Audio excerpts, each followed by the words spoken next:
qué Venezuela está en bancarrota? ¿Cómo pasó Venezuela de ser un país rico hace 30 años, productor de petróleo, conocido como la Venezuela Saudita, uno de los referentes de los países latinoamericanos de cómo se crecía en economía, incluso con fuerzas armadas envidiables, ya que desde hace décadas tiene una flota de aviones caza Sukhoi rusos de alta tecnología, uno de los principales consumidores de whisky? Señal que en Venezuela se vivía a lo grande, y en un santiamén se fue a la ruina total. ¿Por qué pasó esto? ¿Por qué su moneda vale más su peso en papel que como poder adquisitivo? Realmente es muy difícil ver que economistas de izquierda o derecha se pongan de acuerdo en términos monetarios. Sin embargo, para mala suerte de la nación sudamericana, casi todos tienen un mismo análisis sobre el país más al norte de Sudamérica. Venezuela está en bancarrota. ¿Pero por qué? ¿Es real que tiene el sueldo más bajo de Latinoamérica? ¿Todo comenzó con Hugo Chávez o con Nicolás Maduro? ¿Por qué se devaluó tanto su moneda? Hoy entraremos a fondo sobre todo lo que bordea a un país que tiene números económicos y de migrantes que superan a países en guerra. Antes de iniciar, no dudes en suscribirte y activar las notificaciones para no perderte ninguno de nuestros videos. Comencemos.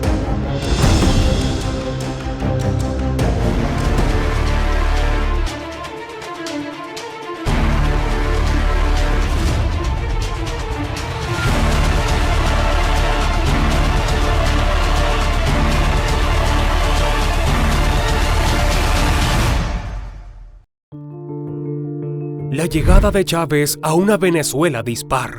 Venezuela, gracias a los grandes dividendos que había conseguido en el petróleo en los últimos 60 años, se había logrado consolidar en el siglo XX como una economía más que estable, y donde incluso existían un sinfín de extranjeros que visitaban al país sudamericano para hacerse con empleos, oportunidades laborales y donde hacer una nueva vida. Incluso gracias a sus bellas mujeres, que para nadie es un secreto, la proyección de Miss Universo Venezuela siempre ha destacado, y debido a la belleza de sus mujeres fue un imán para el turismo. Hasta ese momento, con una economía en aumento y la exposición que tenía Venezuela al mundo, todo iba bien. Sin embargo, el lunar que tenía a nivel estructural el país era el tema político y de las diferencias sociales. Había un sector del país que no terminaba de casarse con las medidas políticas. Justo ahí es donde encontramos la primera fractura en la economía venezolana. Fueron la ideología de gobiernos con política de un régimen socialista. Y este tipo de diferencias y desorganizaciones durante décadas generaron problemas a futuro. Y es allí donde entra Hugo Chávez. Aunque Hugo Chávez asciende a la presidencia de Venezuela en 1999, tras obtener el 56,5% de los votos en una elección, la realidad es que ya los venezolanos le habían conocido desde hace muchísimo tiempo atrás. El 4 de febrero de 1992, Hugo Chávez intentó gestar un golpe de estado desde la Academia Militar del país. Sin embargo, fue repelido por sectores de la fuerza pública que no lo respaldaban e incluso fue a la cárcel. Hugo Chávez llega a la candidatura presidencial gracias a un indulto del presidente del momento, Rafael Caldera, el cual le permitió salir de la cárcel y continuar con una carrera política. Con un país bastante dividido políticamente, Hugo Chávez tomó el poder con un salario mínimo en promedio de unos $347 mensuales. A día de hoy, el salario mínimo en Venezuela no supera los $3 mensuales. Y es allí donde podrás entender un poco cómo un país que posee grandes riquezas económicas hoy está en la bancarrota.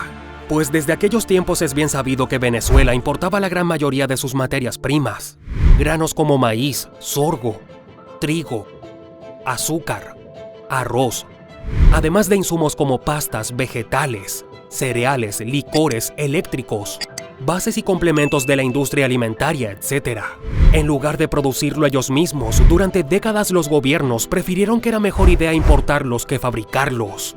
Y cuando la economía comenzó a ir mal, y sumando la subida del dólar, encareció todos los productos como el pan y los alimentos, porque Venezuela no los producía. Tenía que comprarlos a precio de oro porque las importaciones son realizadas en dólares. Pero no nos adelantemos a la catástrofe, vayamos paso a paso. Una segunda fractura que identificamos fue que Venezuela desaprovechó el boom petrolero a inicios del siglo XXI. En una entrevista publicada por parte de la BBC Mundo a Ricardo Hausmann, quien fue ministro de Planificación de Venezuela, este aseguró que el principal problema que llevó a Venezuela a la bancarrota fue el mal uso del boom petrolero. Desde su perspectiva, Venezuela no utiliza ese momento para ahorrar, sino para quintuplicar su deuda externa y agravar la crisis económica. Según Hausmann, y pese a que el discurso oficial del gobierno nacional se vendía como el socialismo del siglo XXI, en términos políticos y económicos, el país se basaba en medidas neoliberales y poco inteligentes. Venezuela gastaba más de lo que producía, y los venezolanos eran impulsados electoralmente por medio de misiones y planes sociales, donde se entregaban desde dinero hasta electrodomésticos para las viviendas. A esto se le conoce como el gasto público o gasto corriente. En vez de ese dinero, invertirlo en industrias que generaran liquidez económica a largo plazo. El dinero simplemente se repartía en los ciudadanos sin que esto generara rendimientos. De hecho, para 2012, cuando el precio promedio del crudo venezolano se encontraba en $103, el Producto Interno Bruto del país tuvo un déficit porcentual del 17%. ¿Qué significó esto? Que Venezuela gastaba como si tuviese el barril de petróleo a $197. Tal cual como el despilfarro de un deportista o famoso que pronto caerán en la bancarrota. Lo mismo pasó con Venezuela.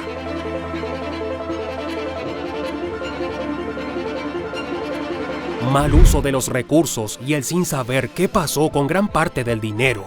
Para entender la economía de Venezuela, es necesario hacer un review constantemente de su pasado. En la década de 1990, el país contaba con un barril de petróleo en promedio de $9. De hecho, el presidente Rafael Caldera tuvo ingresos por medio de la exportación de petróleo de unos $15.217 millones anuales, mientras que durante 1999 y 2014, el promedio anual de ingreso fue de unos $56.500 millones anuales.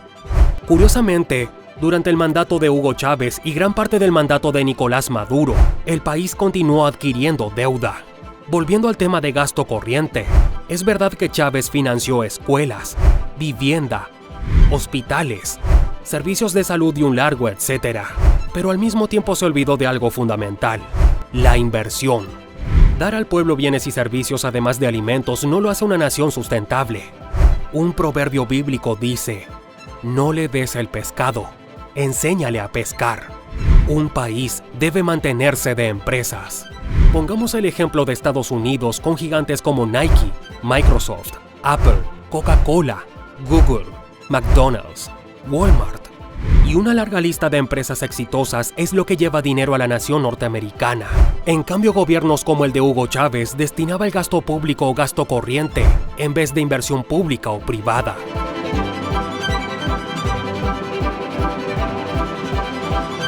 Venezuela espantando a las empresas.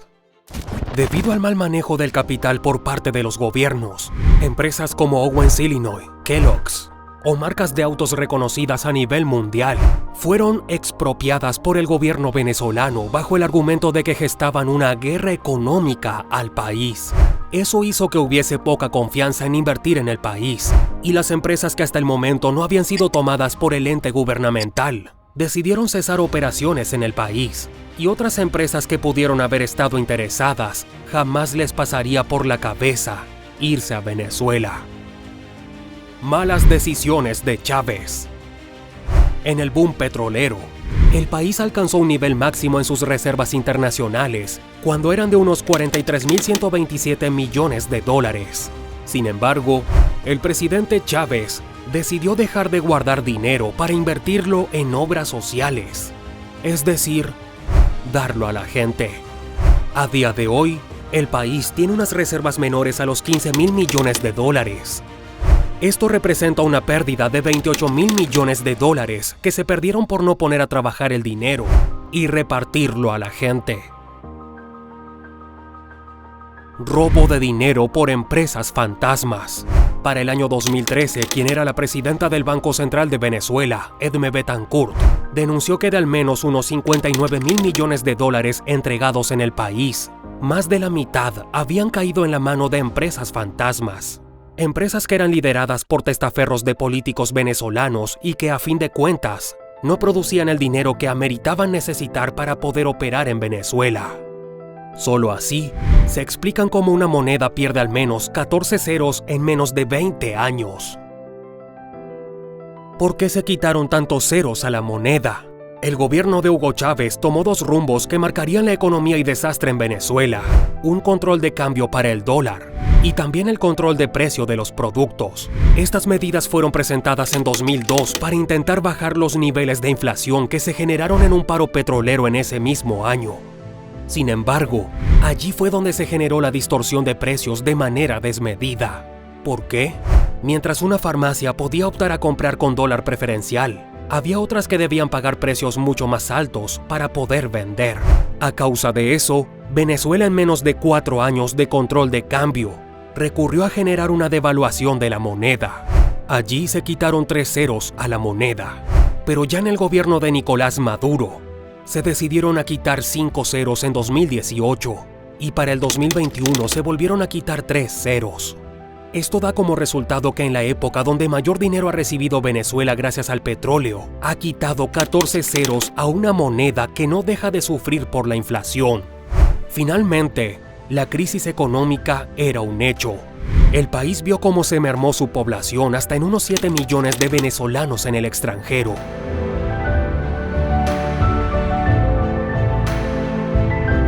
¿Hay alguna luz al final del túnel para Venezuela? Venezuela convivió durante más de 4 años con una hiperinflación que superaba el 1000% de manera anual. Y aunque siga existiendo inflación, una de las más altas del mundo, pareciera que la economía ha tomado un respiro, ya que se ha salido de ese periodo. Sin embargo, el salario sigue siendo menor a $3 en el país. Esperamos que parte de la información presentada hasta el momento te haya hecho entender el porqué de Venezuela llegó a la bancarrota. Un cúmulo de malas decisiones desacertadas y la corrupción permitieron que el país con mayor oro negro en América terminara sufriendo problemáticas económicas.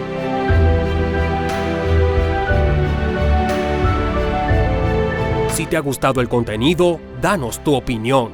Suscríbete a nuestro canal. Nos vemos en la próxima.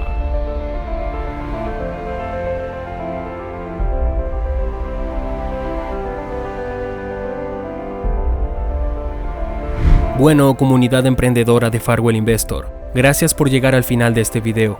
Te recordamos que nos puedes contactar en los enlaces que dejamos en la descripción del video. Gracias por ser parte de esta comunidad de emprendedores. Tus comentarios los tomamos mucho en cuenta para poder seguir creando este tipo de contenido. Si quieres sugerir algún tema, coméntalo en este video. Te deseamos la mejor de las suertes en tu proceso de emprendimiento.